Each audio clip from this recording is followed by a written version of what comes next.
So here's the deal. Most design studios and freelancers are charging by the hour, and it sounds simple, right? But it's not without its issues. The problem is that time is a limited resource, and whether you're a newbie in the design world or you're Johnny Ive, we all have the same 24 hours in a day. We need at least 8 hours of sleep, and some of us have families and hobbies and other interests. So what are we left with? Well, an estimate of 7 hours, give or take, to actually do some work. And this setup is quite similar to the taxi industry. Cab companies make money based on how many hours a driver is on the road. If you don't have any passengers, well, it's a problem because the meter is not running. Now, another issue is that cab drivers can only serve one client at a time. And at the end of the day, the income is fixed unless you're working overtime, which is not what we want. But what if we looked at it from a different angle? For instance, like the software industry does it. Let's look specifically at software as a service companies, because these companies aren't selling time, they're selling value. They build a product once and they're open for business 24/7. So whether they have 10 customers or 10,000, the revenue keeps rolling in. The real value here isn't the hours spent on coding, it's the problems that their software solves. That to me is really interesting. So here's the million-dollar question.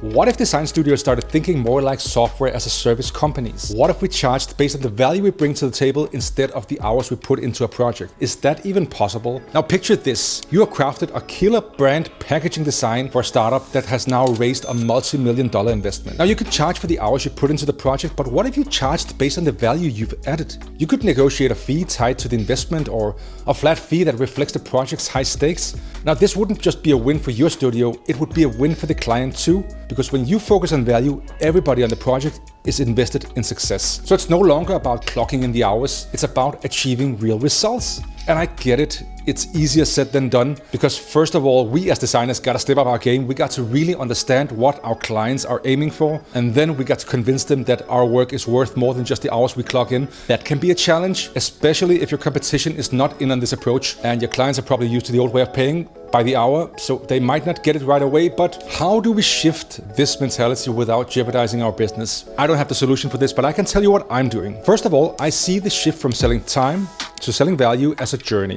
Now, some projects will be closer to the end of the spectrum than others, and that also means that I try to price my projects based on the insights I have in the companies I'm working with. Just asking the question, is this a big company with a big budget, or is this a small startup with big ambitions? Both scenarios have completely different processes, but built around the same framework. Now, I have clustered all the projects I do in 3 different categories: brand design, physical design, and digital design. And for each of them, I have defined a clear process on how I work. This works as a framework to build any given project. So if I work with a big physical space, then yeah, they might get the entire process. But if it's a smaller startup, smaller company, well, we might cut some corners here and there. This is what I do, and I would love to hear what you do. Are you shifting from the traditional way of working to value-based selling, or are you preferring to sticking to the existing rules? Please let me know in the comments. I'd love to hear your thoughts. And stick around if you'd love to hear more from me. Thank you so much. Peace.